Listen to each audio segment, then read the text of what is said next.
Hi everybody, welcome to This Day in History with The Scott Show. You can find us at thescottshow.com. It's the 23rd of February.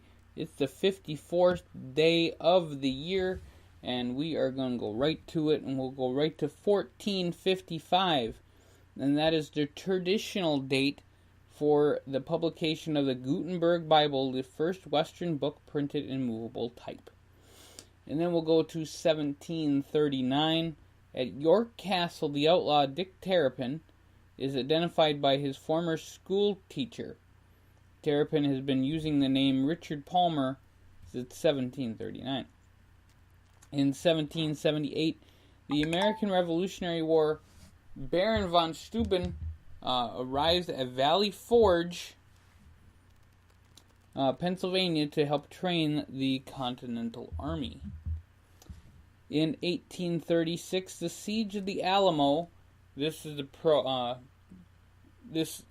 before the Battle of the Alamo, and that begins in San Antonio, Texas.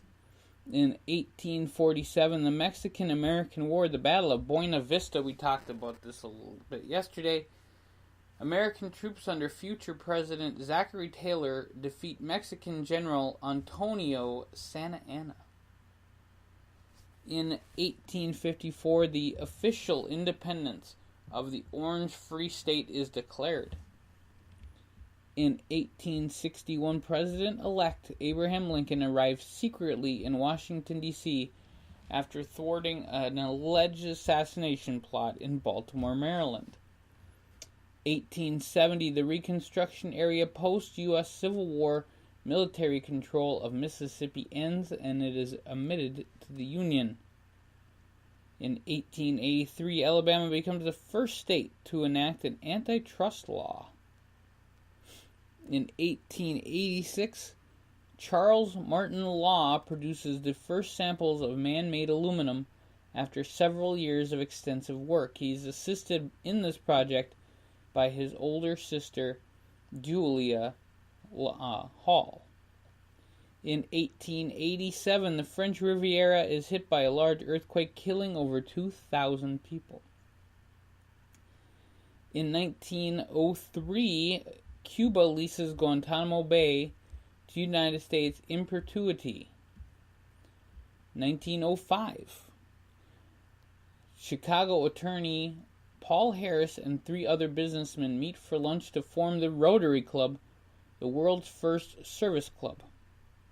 1917, the first demonstrations in St. Petersburg, Russia.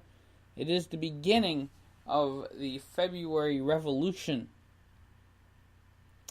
1927, the U.S. President Calvin Coolidge signs a bill by Congress establishing the Federal Radio Commission, later replaced by the Federal Communications Commission, which it was to regulate the use of radio frequencies in the United States.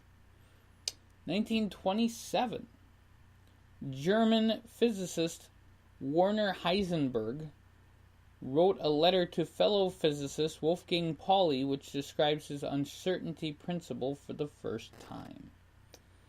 1934, Leopold II becomes King of Belgium. 1941, plutonium is first introduced and isolated by Glenn Seaborg, who is a doctor. He doesn't just play one on TV, he is a real true doctor. 1942, Japanese submarines fire shells on the coastline of Santa Barbara, California. I did not actually know it came that close. Interesting. 1943, a fire breaks out in St. Joseph's Orphanage in Ireland, killing 35 children and 1 adult. 1945, during the Battle of Hiroshima, the group of the United States Marines and a corpsman for the hospital reached the Mount Suribachi on an island and are photographed raising the flag. So today in history was the first picture of the flag being raised at Hiroshima. 1945, World War II. The 11th Airborne Division with Filipino guerrillas free the captives at the Albanos internment camp. 1945, capitalization of a German garrison in Polian. The city is liberated by Soviet and Polish forces. 1954, the first mass inoculation of children against polio with the Falk vaccine begins in Pittsburgh. 1974, the Lebanese army, the SLA, demands $4 million more to release kidnapped victim Patty Hearst. Iran crisis. Supreme Leader Ayatollah Khamenei states that the Iran's parliament will decide the fate of the American embassy hostages. 1983, the U.S. Environmental Protection Agency announces its intent to buy out and evacuate the community of Time Beach, Missouri. 1987, supernova 1987A is found in a large cloud. 1988, tornadoes in Florida destroy or damage 2,600 structures and kill 42 people. 2007, a train derails in an evening express in Cumbria, Italy, killing one person and injuring 88. 2008, Air Force Spirit bomber crashes on Guam, and marking the first operational loss of a B-2 bomber. In 2010, unknown criminals poured more than 2.5 million liters of diesel oil and other hydrocarbons into the river Lambrio, sparking an environmental disaster. 2012, a series of attacks around Iraq leave at least 83 killed and more than 250 injured. And in 2017, last year, the Turkish-backed Free Syrian Army captures Al-Bab from ISIL. And we got some birthdays today to go forward. It is 1417, Pope Paul II. In 1685, Handel was born on this day in history. Oldest person still with us here today. In 1920, Paul Guerin Eljoy, who was a politician in Canada. Shout out to all our Canadian friends. 1940, Peter Fonda was born. Fred Biletnikoff was born in 1943, very famous football player and coach, along with Ted Too Tall Jones, who also boxed. And his birthday is today as well. Patricia Richardson, born on this day in history.